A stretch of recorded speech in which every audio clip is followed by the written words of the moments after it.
Where are you right now? Not your physical location, but the feeling of you, that continuous, unbroken stream of consciousness you inhabit. Here's a strange fact. In the time it takes to watch this, millions of your cells will have been replaced. Over the course of about a decade, nearly every atom in your body is swapped out for a new one. You are a biological ship of Theseus, constantly rebuilt from new materials. So if the hardware is always changing, what part of you actually persists from one moment to the next? It's not the stuff you're made of, it's the pattern, it's the information.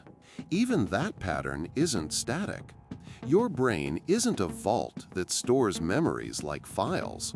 It's more like a Wikipedia page, constantly being edited by the last person who viewed it, you.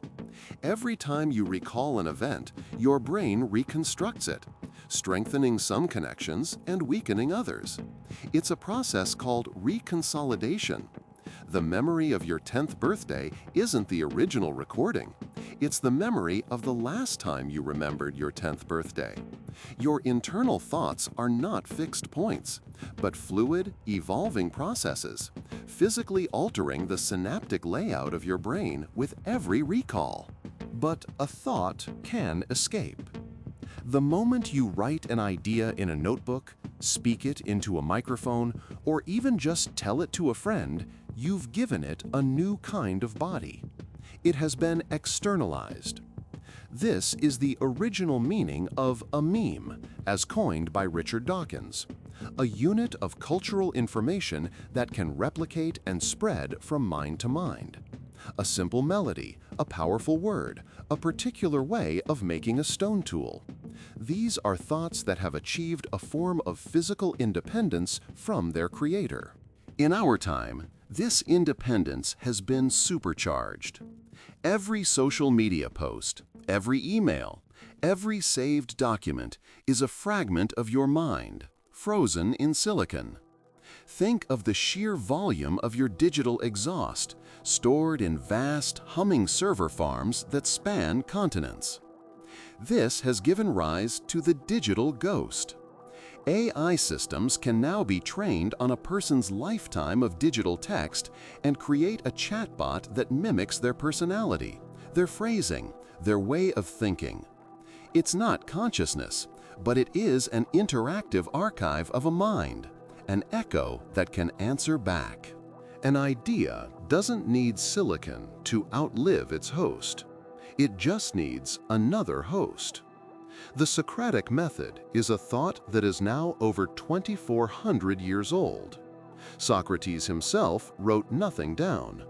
The idea survived by leaping from his mind to Plato's, then through countless generations of students and teachers. An idea like this is less like a monument and more like a virus. It has a genetic code, its core principles, and it evolves as it passes through different cultural environments.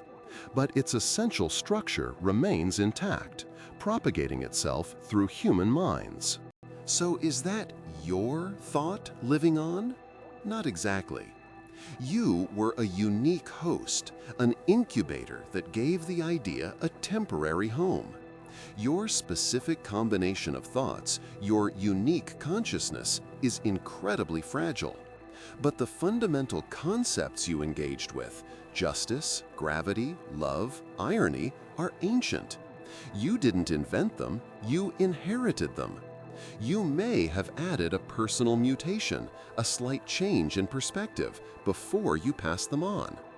Your immortality isn't the survival of yourself, but your participation in the ongoing life of ideas. This takes us to a final, stranger possibility. Consider the number pi. Did humanity invent it, or did we discover it? It is the fundamental ratio of a circle's circumference to its diameter. This mathematical truth existed before humans had brains to comprehend it, and will exist long after we're gone. Any civilization, anywhere in the universe that develops geometry will find it waiting for them. Perhaps the most immortal thoughts aren't human creations at all. They are objective, timeless features of reality, woven into the fabric of the cosmos itself. They don't need a host, they just are. And for a brief moment, our minds serve as the vessel in which they become aware of themselves.